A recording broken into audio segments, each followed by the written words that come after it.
Cause I don't give a fuck what you say. Yeah, I'ma do shit my way. So, December 24, time check, 8 a.m. Sungkit lang tayo ng short spin bago kami umuwi ng Kalatagan. Mamaya doon tayo magpapasko. Ikot lang tayo mga 30 minutes. Sarap mag-bike ngayon, no? Ganda ng panahon, maulap, tapos malamig.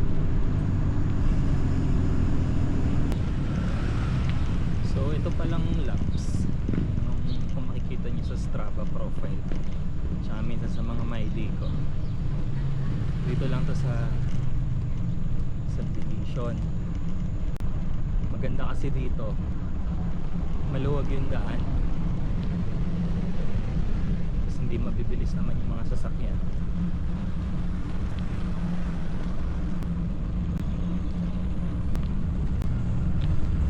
So ayan, pagdating lang sa rotonda na to,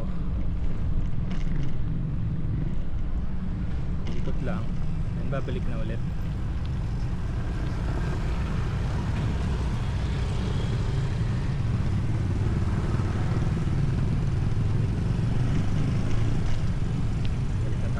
Save More. Tapos pagdating ng Save More, U-turn ulit. Tapos dito ulit sa circle. Ganun lang. Maganda kasi pag papunta ka ng circle, elevated yung daan. So may puwersa. Hindi lang siya pure flat. So syempre yung pabalik may bawi, palusong naman.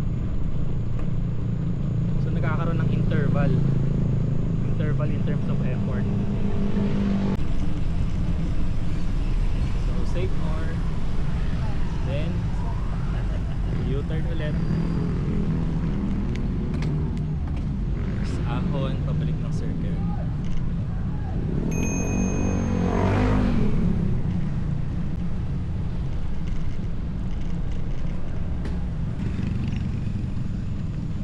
So natutuwa lang ako ngayon kasi tinignan ko yung speedometer ko, yung cycling computer. Meron kasi tayong heart rate monitor. So ngayon nakaka 6 kilometers na tayo. Yung heart rate nasa 140 lang. 140, 150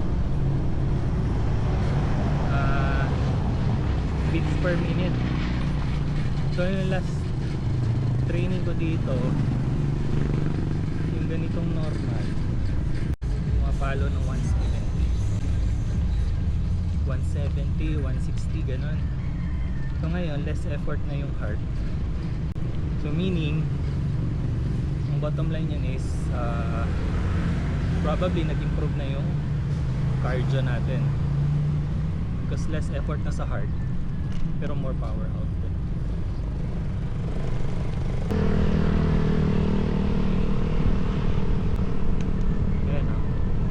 Naman dun sa screen meron dyan ako nilagay na heart rate. So yan yung real time na heart rate ko habang nagra-ride. Pawala 130, 140. Last time isang ako 150. So hingal ka agad, ngayon hindi, mas relax.